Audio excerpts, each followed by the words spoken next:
eu sou a professora Maria Madalena e registro aqui a minha alegria em estar em mais uma aula da CPP Humanidades.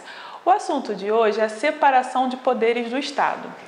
Quando nos reunimos em sociedade, nós precisamos atender a diversas demandas. E como são demandas muito complexas, nós precisamos dividir as tarefas e responsabilidades para que cada um contribua como pode.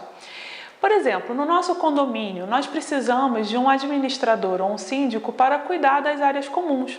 Da mesma forma, na sociedade, nós precisamos estabelecer governantes e administradores, representantes que vão ditar os rumos da nossa sociedade. Então, a partir disso, a gente precisa atender demandas como saúde, educação, trabalho, meio ambiente, moradia e alimentação. Então a sociedade se reúne e firma um pacto. Esse pacto recebe o nome de Constituição. A Constituição se torna o documento, a lei fundamental que vai reger e regulamentar as nossas relações no dia a dia. A partir disso, nós estabelecemos que o poder do Estado não pode ser entregue nas mãos de uma só pessoa ou um só grupo. Então, nós estabelecemos uma tripartição, uma separação em 3 poderes. São eles o Executivo, o Legislativo e o Judiciário. Cada um tem uma função típica, o que não impede que eles exerçam as outras funções de forma excepcional. Ocorre que desde a Constituição de 1988, nós temos observado um fenômeno chamado judicialização. Primeiro, a judicialização da saúde. Como foi isso? Foi quando as pessoas começaram a recorrer várias vezes ao Poder Judiciário para conseguir, por exemplo, medicamentos para tratar suas questões de saúde. Começaram a recorrer ao judiciário para resolver demandas, por exemplo, com plano de saúde, hospitais. Então, a gente teve esse fenômeno chamado judicialização da saúde. Quando o Poder Judiciário ia resolver essas demandas e ele determinava a Secretaria Municipal ou Estadual de Saúde que concedesse um remédio, o Poder Executivo começou a ver que isso influenciava diretamente no orçamento público. Ou seja, o remédio, a cirurgia, o tratamento não estava disponível porque não havia verba. E quando o judiciário exigia que uma pessoa fosse atendida, era como se essa pessoa passasse à frente na fila de outros que também precisavam ser atendidos e não estavam conseguindo.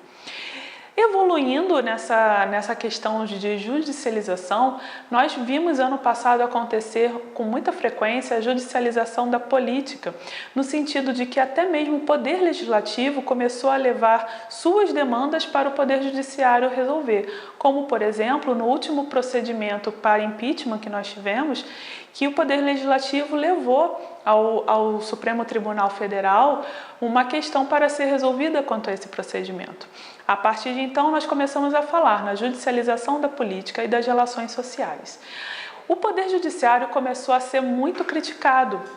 Só que essa é uma questão que não depende da atuação dos juízes, porque os juízes em si só podem atuar quando eles são demandados. Isso é um fato social, decorre independente do que os juízes fazem. E por que isso ocorre?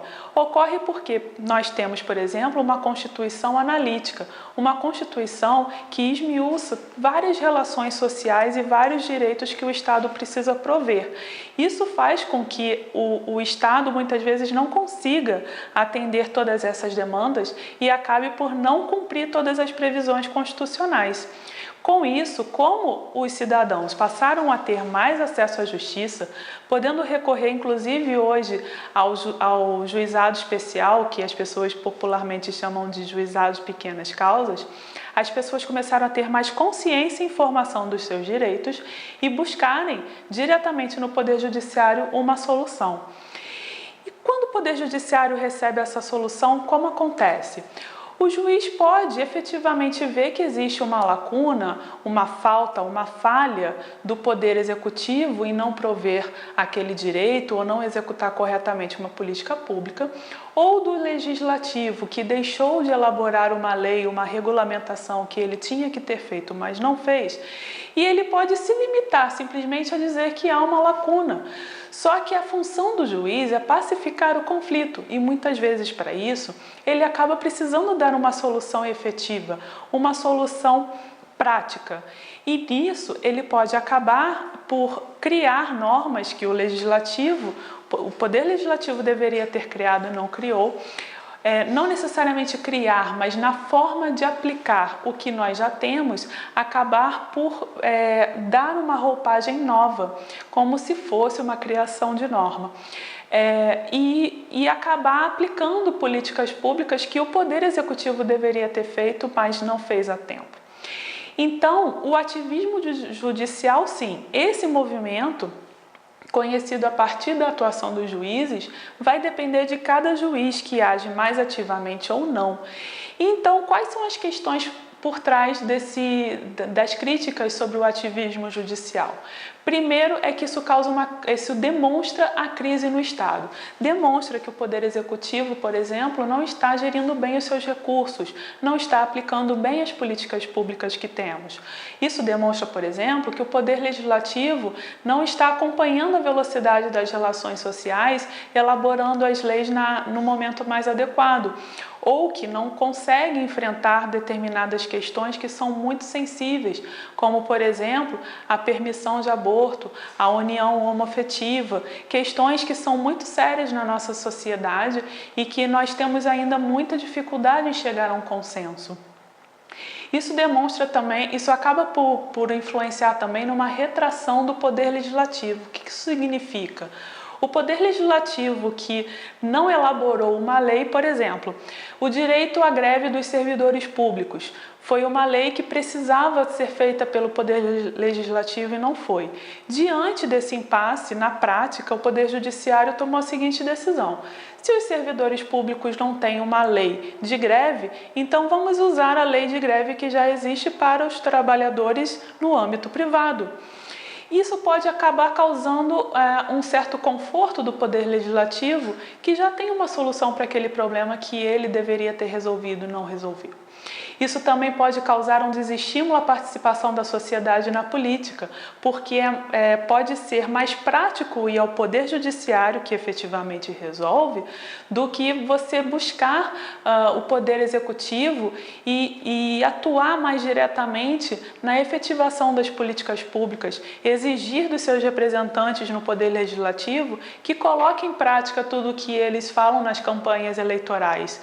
Então, a sociedade civil, por ter um acesso facilitado ao judiciário e ver que o judiciário efetivamente dá uma solução, pode acabar não participando tanto como deveria das questões no âmbito da política.